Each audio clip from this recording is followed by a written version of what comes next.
Here we are on the Illuvidex. Once again, reminder, these are all placeholder numbers. This is a pre-launch Illuvidex. But if we bring up Crimson Waste, it's going to zoom us in here on the Illuvidex map if you're looking for land.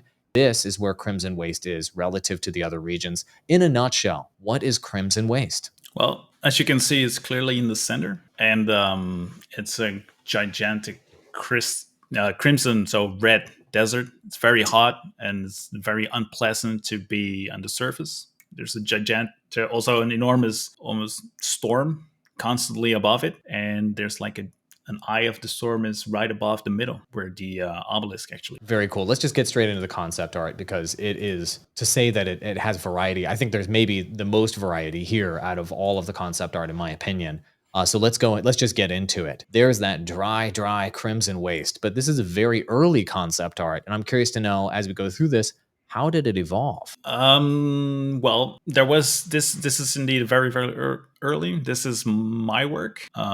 This was one of the earliest pictures that we started when we started ideating the regions, and some of the ideas that we sort of explored here actually made it through eventually still being in the game, like those things that he's looking at, the how do you call them on the wall? They're like the cave drawings on the wall. The cave drawings, yeah, exactly. Very cool. So this is what we're referring to here. Cave drawings here. That's what the light is pointing toward. We don't want to say too much about what they are exactly because we want players to discover that. But let's go to the next area. Yeah, this is still very much more of the red desert, the lifeless red desert that's on the surface of the Crimson Waste, and you'll find that in the middle of the Crimson Waste, there's like this rock formation. I think that's on the next slide, and underneath there, this is still a cinder. That's what it's called, the surface of the Crimson Waste. There's very little life there. It's basically just all blasted and gives you a bit of a Fallout look. There's this constant sandstorm going around, so it makes it very hard to traverse everywhere. There's sand in your eyes, and just, you have to sort of see silhouettes through the sandstorm. That's where you can travel to, and otherwise you just get lost, basically. Got it. Hostile to all life. Yes. But absolutely. There's these cracks in the surface. Oh, we'll take a look at the cracks. Yep. Go ahead. Yeah. So some of these cracks in the surface actually sort of gives you shelter. And if you go in there, that's where you actually find the life and the whole variety of all that stuff that grows in this biome. And in the center of the region where the obelisk is, that's sort of like this main hub where all the tunnels come together, basically. Interesting. And is this the rock formation you were talking about earlier? No, this is a separate area. Oh, this is. Yeah. This was also a very early concept art of the dome, basically, that's above the obelisk. The center part is called Illuvium's Landing. That's where the obelisk is situated. Got it. So lifeless. Yes. And it's so brutal and so different than Brightland Steppes, which is lush, teeming with light, happy forest jumping and parkour. I feel like you'd die in the first 24 hours, guaranteed. Agony and pain. Yes. Right. And here's the obelisk. Yeah. And that's also the sort of like the large contrast with the outside is like when you're around here and you have shelter from the storm, you're deep underground, so the heat doesn't really get to it.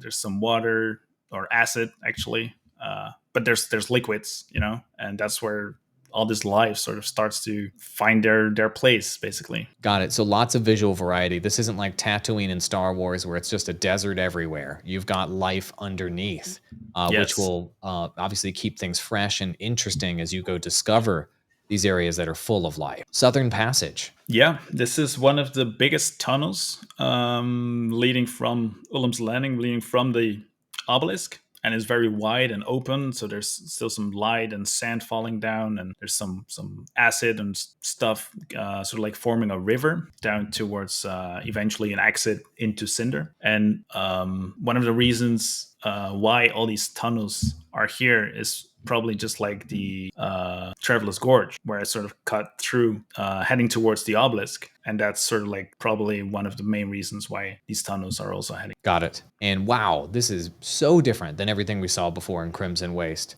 Lots of water here, and it's looking like... This is also a very old piece of concept art that I think was done by Vincent. And we were just exploring the variety and seeing like how can we make all of these tunnels different, because if you're going to be in this region, we kind of want to give you a different experience in every direction that you go. Every tunnel has their own character, you know.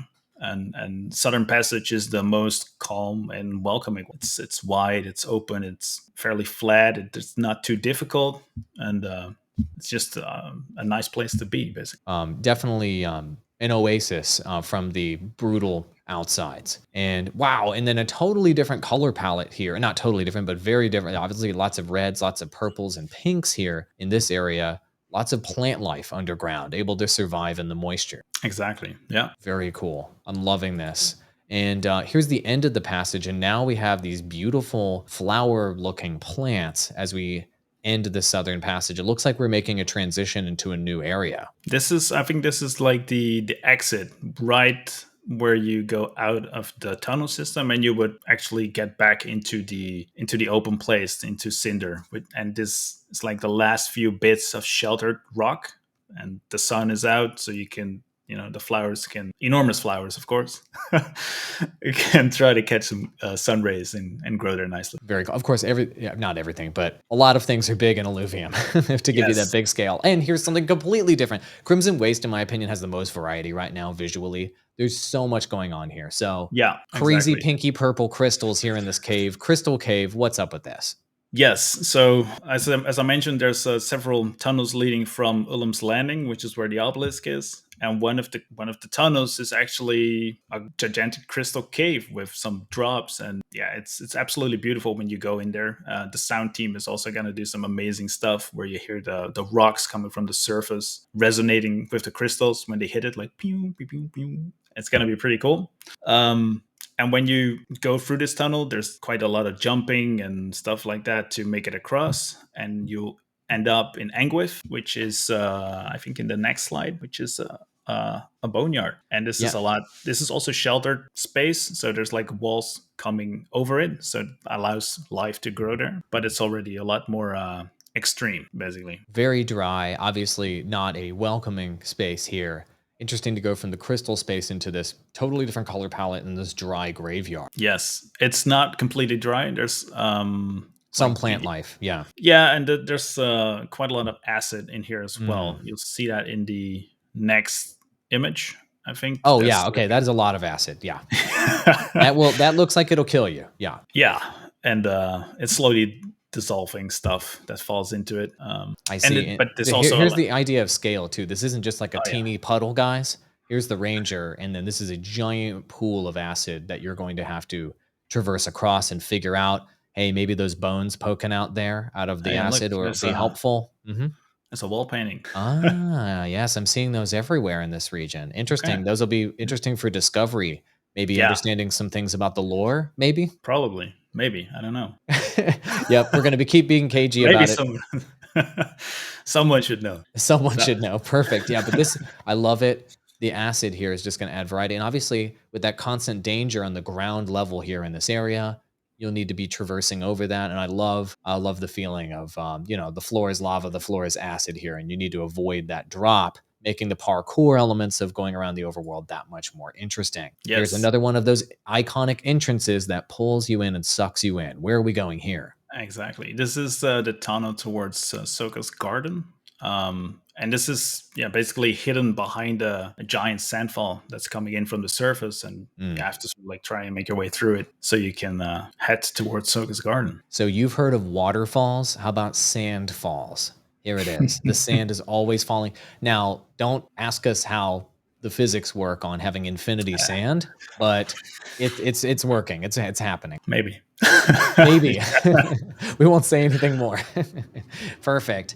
And then this is Sofias Garden. This is the exit from the tunnel. You end up a bit higher above the ground, and you sort of get this beautiful vantage point over the whole garden. And there's like this massive, it's called the Sofias Rose, that you see in the middle, and it's a very weird kind of thing, and players will eventually try and find out and see how it works, and there's some stuff with it. Got it. We don't want to say too much about it. You'll need to discover the mysteries of this area. But just Crimson Waste never ceases to surprise me with all of the different looks here. I feel like you get 5 regions versus a worth of variety within one in Crimson Waste. And of course, folks out there in the community have already seen the electrified giant I love this name. I want to say it 2 times. Electrified giant luminescent hazelnut. Yes. Electrified giant luminescent hazelnut. Tell me about this. How did this get created and where are we? Yeah, so this is Magno Pass. That's another tunnel that you travel into. And the idea was that every plant somehow in this region is electrified. So everything is shocking and sparking as you go. Why that exactly is happening might be something with the energy that the obelisk leaves behind when people are traveling to it. Or maybe there's something in the core, or, you know, it's not entirely sure, but I'm sure eventually we'll find out what's going on there. And the craziest thing actually is that if you go to the next image, this shot, it was, I think Alexis made this, and it was absolutely super cool, right? It was like, holy beep, this is amazing. Let's try and build this into the game. And then eventually at some point, I think Emil and Vanya, who are environment artists, Dimitri, Grant, of course, worked on it. And at some point, like literally this image can be replicated in game. So you can actually walk here and get the same feeling and impact of this image inside of the engine. This does not look like a safe place to be. I'm just saying there's acid on the bottom. There's electrified giant hazelnut. Almost identical. This looks like everything's going to kill you or damage you in here, but it's like terrifyingly beautiful death in this Magno Pass with pools of bubbling acid. I love it. So cool. And then here is one of those transitions back to Cinder, the outside red desert. Yes, the very hot red desert. Yeah. Yeah, I love it. The sand's kind of dripping down through the sky, the sort of sky view here with life right on the edge, trying to capture that sunlight. I love it.